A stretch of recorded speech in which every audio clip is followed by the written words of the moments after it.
नमस्कार विद्यार्थी मित्रांनो, एक व्हायरल मेसेज सध्या सोशल मीडियामध्ये खूप मोठ्या प्रमाणात व्हायरल होत आहे आणि या संदर्भात बरेचसे विद्यार्थी ऑथराइज प्लॅटफॉर्म म्हणून आमच्या टीमला कॉल करतात, मेसेज करतात आणि विचारताय की सर हे खरं आहे का.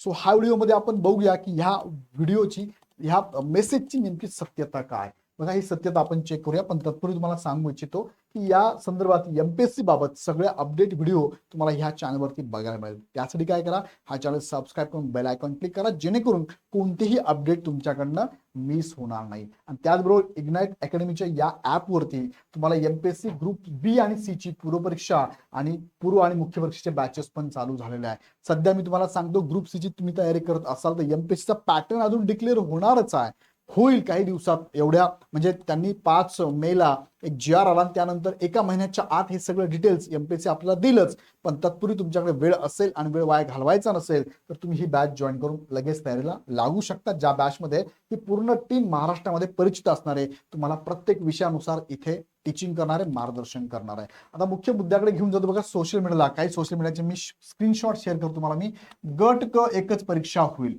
गट क मुख्यचा खेळ संपला, टायपिंग कायमच बाय बाय. हे हे ठीक आहे, काही अंशी याच्यावरती मी व्हिडिओ पण घेतलेला आहे. माहिती घेऊनच बोलतोय असं पण व्हिडिओमध्ये इतकं कॉन्फिडन्सने सांगितलं जात आहे सोशल मीडियाला. बघा, त्यांनी आपल्या सोर्सेसचा वापर करून असे मेसेज इतर सोशल मीडियाला दिलेले आहेत.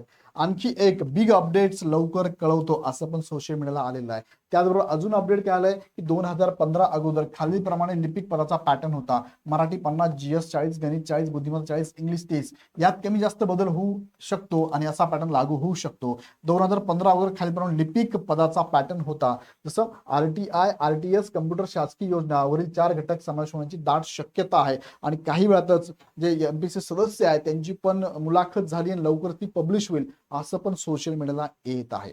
आता मी त्यांचे सोशल मीडियाचे नाव फक्त इथे दाखवलं नाही, ते स्किप केलेलं आहे, पण सोशल मीडियाला हा व्हिडिओ व्हायरल झाला, एक नाही अशा असंख्य प्लॅटफॉर्मवरती व्हायरल झालाय.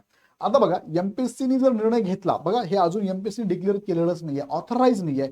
सोशल मीडियाला जात आहे, सोर्सेसकडनं माहिती मिळते, मंत्रालयामधनं काही सोर्सेस असतात ते माहिती देत असतात. सो असं होऊ शकतं एकच परीक्षा. बघा, हो पण शकते. बघा, एमपीएससी निर्णय घेऊ शकते एकच परीक्षा, म्हणजे घेतली तर एमपीएससी दोन गोष्टी आहेत. एक तर एकच परीक्षा सरळ सेवेमार्फत डायरेक्ट तुमचं सिलेक्शन करू शकते, आणि दुसरं म्हणजे काय, पूर्व आणि मुख्य परीक्षा घेऊ शकते, पूर्व आणि मुख्य परीक्षा. आता याबद्दल अजून ऑथराइज काही माहिती समोर आलेली नाहीये. असे सोशल मीडियाला भरपूर सारे व्हिडिओ फिरत असतात, पण अजून एमपीएससी कडनं स्वतःहून असा ऑथराइज काही आलेलं नाहीये, किंवा जो मुलाखत झालीये सरांची, सदस्य आहेत ते त्यांची व्हिडिओ सुद्धा अजून, तो म्हणजे मुलाखतीचा व्हिडिओ सुद्धा अजून बाहेर पडलेला नाहीये. सो अजून ऑथराइज नाहीये, फक्त हे अंतर्गत बातमी सोर्सेसकडे मिळाल्यानुसार असे सोशल मीडियाला व्हिडिओ येत असतात. आता एमपीएससी कडून याबाबत काही अपडेट आलाय का, तर अजून आलेलं नाहीये. जर आलं तर नक्की मला अपडेट देतो, पण अजून तरी विद्यार्थी मित्रांनो, या संदर्भात ऑथराइज असं एमपीएससीच्या वेबसाईटने किंवा सदस्यांनी असं काही म्हटलेलं नाही. हा, एवढं मात्र नक्की की 5 जूनला जो जी आर आलेला आहे, 5 जूनला जो जी आर आलाय त्यामध्ये भरपूर सारे पद जे आहेत ना, वेगवेगळ्या डिपार्टमेंटचे गट क मध्ये वर्ग झालेले आहे, भरपूर विभागाचे आहेत. आता यांची एक्झाम ऑलरेडी एमपीएससी गट क ची एक्झाम जी घेते ती या पॅटर्ननी घेत आलेली आहे. आणि आज तुम्ही बघितलं असेल 15 मे 2026 एमपीएससीचं न्यूज बुलेटिन आलेलं आहे, न्यूज लेटर म्हणून आपण ते पण आलेलं आहे. आणि त्यामध्ये 683 पदांचं क्लर्कचं, वेगळ्या डिपार्टमेंटचं हे मागणीपत्र गेलंय. त्यानंतर 461 पदांचं आरटीओ एमव्हीआयचं पण मागणीपत्र गेलेलं आहे. ही बातमी एमपीएससीने प्रसिद्ध पण केली गट क पूर्वपरीक्षा 2026 साठी. कधी गेली, आज प्रसिद्ध केली 15 मेला. आणि कधीपर्यंत ही मागणीपत्र गेले यांच्याकडे, 31 मार्च 2026 पर्यंतची ही मागणीपत्र आहे. या दरम्यानच्या 1.5 महिन्याची पण भरपूर सारी मागणीपत्र आणि अजून अपकमिंग सुद्धा मागणीपत्र येणार आहे. का, कारण 5 जूनला जो जी आर आला त्यामध्ये सांगितलं होतं की एका महिन्यामध्ये सगळ्याच विभागाने मागणीपत्र एमपीएससी कडे द्यायचं आहे किंवा कार्यवाही करायची असं सांगितलेलं आहे. आणि ह्या एका महिन्यामध्ये एमपीएससी सुद्धा एक्झाम पॅटर्न बद्दलचं अपडेट तुम्हाला आम्हाला देऊ शकते, पण आजच्या डेटला अजून आलेलं नाहीये, येईलच ते एवढ्या काही दिवसामध्ये येणं अपेक्षित आहे.